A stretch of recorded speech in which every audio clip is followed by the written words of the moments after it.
Si nombro a Job, seguramente de forma rápida nos acordemos de sus padecimientos y sus calamidades. Quizás hablemos de todo lo que Dios le dio y cómo Satanás con el permiso de Jehová le quitó. O puede que nuestro enfoque se quede en la prueba de Jehová el justo y sus aflicciones. Pero si de algo estoy seguro es que su historia genera dudas acerca de muchas cosas, y que también es un libro con situaciones confusas que por momentos son difíciles de entender. Porque asimismo se encontraba Job, confundido con todo lo que le acontecía, sin entender el porqué de todo esto que le estaba pasando. La intención de este video no es resumir o hablar acerca de la vida de Job o analizar el libro de Job en sí, pero sí vamos a tratar de entender ciertos puntos de él y voy a compartir la enseñanza que me dejó. En otro momento quizás hablemos de su vida o resumamos su libro, pero en esta ocasión quiero que analicemos la respuesta de Dios a Job o una gran parte de ella.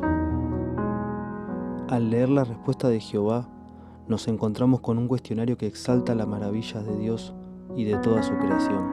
Muchas preguntas retóricas, muchas preguntas que Job no puede responder. Las primeras veces que la leí, solo me quedaba con esto, con Dios exponiendo sus maravillas delante de Job, para demostrarle lo pequeño que él era y lo inmenso, complejo y grande de la creación y su gran poder.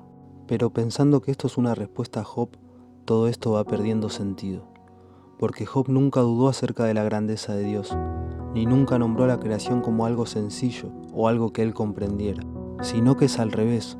Job siempre exalta a Dios en su gloria, poder y maravillas.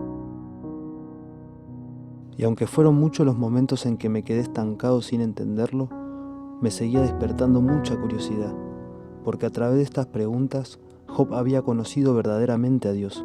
Job le había dicho: de oídas te había oído, mas ahora mis ojos te ven. Y yo quería poder ver a Dios a través de su respuesta. Y no fue que logré comenzar a comprender un poco mejor todo, hasta que presté verdadera atención al título de la respuesta de nuestro Dios. No se titula Jehová responde desde un torbellino o la respuesta de Jehová. Job 38 se titula Jehová convence a Job de su ignorancia. Desde aquí fue que retomé. Job nunca fue ignorante de la grandeza de Dios y su gran poder. Entonces, ¿en qué había sido ignorante? ¿Por qué Jehová debía recordarle lo maravilloso de su poder y su creación? ¿O por qué recordarle que él no estuvo cuando todo fue creado? ¿O que Job nada creó? Primeramente hay que entender por qué la respuesta de Jehová es con preguntas. ¿Por qué es un interrogatorio o cuestionario? Si bien al principio del libro respondió Job y dijo: ciertamente yo sé que es así. ¿Y cómo se justificará el hombre con Dios? Si quisiere contender con él, no le podrá responder a una cosa entre mil. A medida que pasan los capítulos, Job comienza a pensar que Dios debería escuchar lo que él tiene para decir. El capítulo 23 del libro de Job se titula Job desea abogar su causa delante de Dios. Job decía: ¿quién me diera el saber dónde hallar a Dios? Yo iría a su silla, expondría mi causa delante de él y llenaría mi boca de argumentos. Yo sabría lo que él me respondiese y entendería lo que él me dijera. Allí el justo razonaría con él y yo escaparía para siempre de mi juez. Job hablaba de poder razonar con Dios y de tener argumentos para poder ser justificado, pero Job estaba confiando de más en su propio saber y entender. Así entendemos el porqué de que la respuesta de Jehová sean preguntas, el porqué del cuestionario. Job quería debatir en sabiduría con Jehová, y así es como Dios lo expone. De esta manera, y con ironía, Dios trata a Job de igual a igual.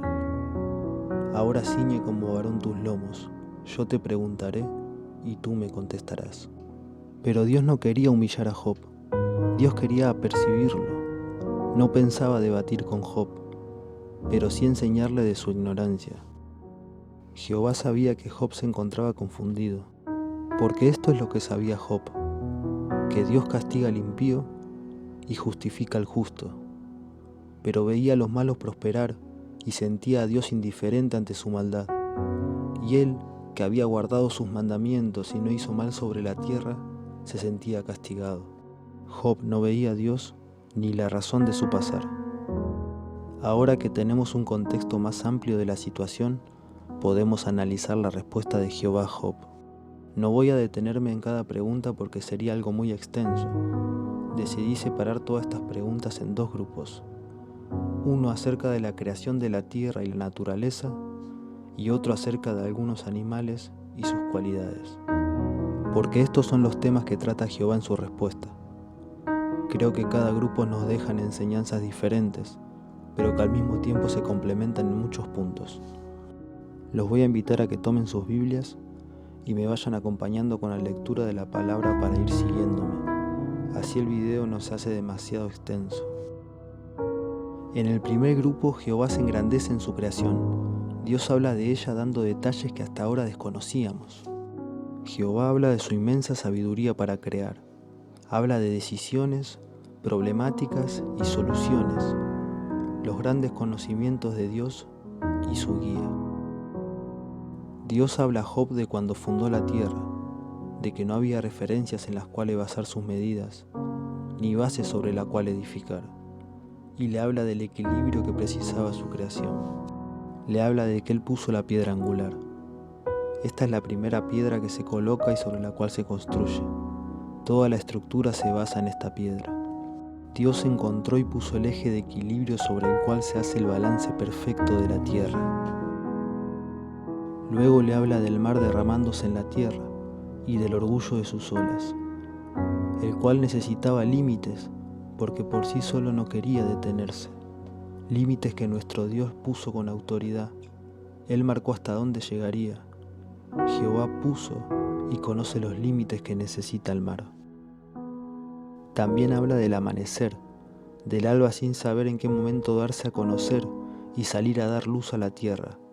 La tierra necesitaba quien la guíe en su rotación para recibir del sol su plenitud.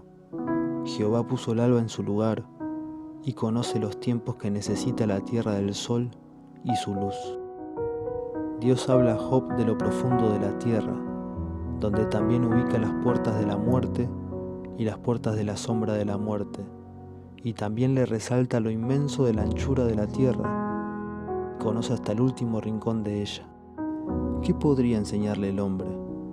¿Qué podríamos mostrarle nosotros que sea nuevo a sus ojos? De aquí en adelante nuestro Dios va a hacer énfasis en lo que no vemos de aquello que vemos. Parece un trabalengua confuso, pero vamos a ir dándole sentido. Todo vemos la luz y la conocemos, pero ¿conocíamos de su habitación o el camino por el cual se reparte sobre la tierra? Todos vimos o conocemos al turbión o a la gran fuerza del viento, pero ¿conocemos los conductos por donde se desplazan?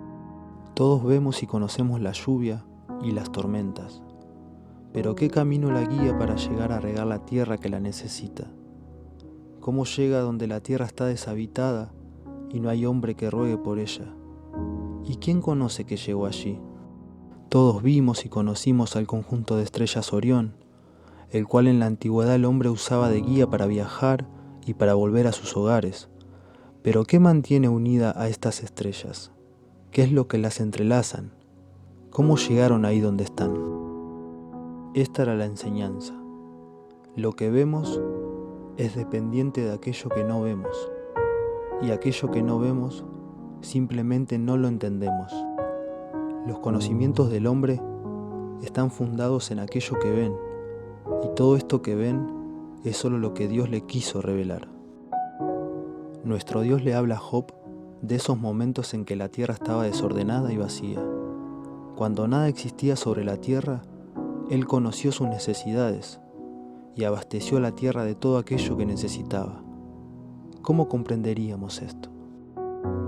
Todo necesita de su orden y su guía, tanto el orgulloso mar a quien le mostró sus límites, como el tímido alba a quien le mostró su lugar y su tiempo para brillar. La luz su habitación, las tinieblas su lugar, las dos conviven conociendo sus límites en armonía. Todo lo que vemos es dependiente de aquello que no vemos. Así podemos pasar al segundo grupo de preguntas, donde Dios habla acerca de algunos animales, de sus comportamientos y capacidades. Una vez más podemos ver ejemplos del equilibrio de Dios. Hizo al asno montés solitario y aislado en lugares estériles, pero así le regaló la libertad de los ruidos de la ciudad y le dio lo oculto de los montes, solitario pero en paz. Al pavo real lo hizo majestuoso en belleza y le dio hermosas alas, pero lo privó de sabiduría y no le dio inteligencia. Puso límites a su orgullo. Jehová habla de las virtudes y defectos en estos animales, de sus debilidades y fortalezas. Dios enseña cómo sus virtudes terminan donde comienzan sus defectos, y cómo de alguna forma sus debilidades hacen a sus fortalezas, y sus fortalezas hacen a sus debilidades. Como el caballo se alegra en su fuerza y confía en ella, no teme ni se espanta ante el peligro. Pero todo este gran ímpetu y valentía por momentos lo ciega y lo puede llevar a la muerte. Y todo este orden natural, el hombre no tiene poder para cambiarlo. No podemos dar inteligencia al avestruz o hacer obediente al búfalo. Y a través de todas estas preguntas, también fue que comprendí algo muy importante. Dios todo lo ve y todo lo conoce. Jehová ve al león y sus cachorros en sus cuevas y guaridas, y conoce las intenciones con las que acechan. Jehová ve al cuervo y sus polluelos cuando andan errantes por falta de comida, y conoce su clamor. Jehová ve cuando paren las cabras monteses, sabe el tiempo en que lo hacen, y conoce el dolor por el que pasan, así también como sus hijos la abandonan luego. Ve al asno montés allí en lo oculto de los montes, y conoce su soledad y su paz. Ve al águila en lo alto de las peñas, en la cumbre del peñasco y de la roca, y conoce hasta dónde llega el alcance de su vista y lo que ella busca. Ni lo guardado, ni lo oculto, ni lo perdido, ni lo lejano, ni lo alto, ni lo profundo, nada se escapa a sus ojos, ni hay nada que él no conozca. Aprovechando en un paréntesis, me gustaría invitarlos a releer estos pasajes y pensar por qué Jehová hace énfasis en la relación de estos animales con sus hijos. Y los animo a compartir su parecer o lo que entendieron en un comentario en este video. Uniendo todo esto fue que hallé esta respuesta de Jehová. Para verlo, tenemos que observar lo que no vemos. Él está detrás de todas las cosas. Dios se halla en lo invisible, para que lo visible funcione, y su poder en hacer de lo que no hay, crear de lo inexistente. Dios no se encuentra en la lluvia, sino detrás de ella, guiándola a regar la tierra seca. No podemos ver a Jehová en el agua, pero sí en la tierra seca mojándose, para dar luego vida a la hierba. No vemos a Dios en las gotas que caen, vemos a Dios en los beneficios que ésta nos brindan. Él conoce las necesidades de la tierra y abastece las necesidades del hombre. Como decíamos antes, y no me voy a cansar de repetir, todo lo que vemos es dependiente de aquello que no vemos. Y si sabemos observarlo, lo invisible se hace visible, porque todo lo creado da testimonio de su creador. Dios le enseñaba a Job dónde hallarlo, mirando más allá de sus ojos. Y sí, también le explica claramente que nunca podremos alcanzar sus conocimientos ni entender todos sus pensamientos, pero aún así podemos confiar siempre en que Él está ahí detrás, porque no hay nada que Él no vea y nada que Él no sepa. Nada se escapa de Él, ni hay nada que Él desconozca. El orgullo y la maldad, al igual que las aflicciones del justo, llegarán hasta donde Dios deje que lleguen. Él marcará esos límites. El Dios que puso en equilibrio la tierra y los límites al mar, ¿no puede dárselos al hombre? Dios enseña que hay muchísimas cosas que no vamos a comprender en nuestras vidas, muchísimas situaciones que se escapan a nuestro entender, pero podemos confiar que Él no es indiferente a todas ellas. Él todo lo está observando, lo malo y lo bueno. El Dios que conoce las capacidades y comportamientos de los animales, ¿no va a conocer lo del ser humano? Jehová conoce nuestras virtudes y defectos. Dios conoce nuestras intenciones, nuestras necesidades, nuestro clamor, nuestros dolores, nuestro pesar, nuestra soledad, nuestros objetivos. Nada se escapa de Él. Debemos aprender a ser como su creación, dependientes de Él, dependientes de lo que no vemos. Dejarnos construir por Él en su perfecto equilibrio. Dios no necesita que haya algo sobre lo que edificar. Él hace de lo que no hay. Aprender a respetar los límites que Él nos pone. Dejarnos guiar por Él. Aprender a permanecer en el lugar donde Él nos ha puesto. Andar por los caminos que Él nos dio. Sabiendo sobre todas las cosas que Él está detrás de todo. Todo está en sus manos. Todo está bajo su control. Job había aprendido que no hay nada que se oculte de Dios. Había aprendido que en realidad él nada sabía. Aprendió a observar más allá de lo que él veía y a callar para poder escucharlo. Respondió Job a Jehová y dijo: Yo conozco que todo lo puedes y que no hay pensamiento que se esconda de ti. ¿Quién es el que oscurece el consejo sin entendimiento? Por lo tanto, yo hablaba lo que no entendía, cosa demasiado maravillosa para mí que yo no comprendía. Oye, te ruego, y hablaré, te preguntaré, y tú me enseñarás. De oídas te había oído, mas ahora mis ojos te ven.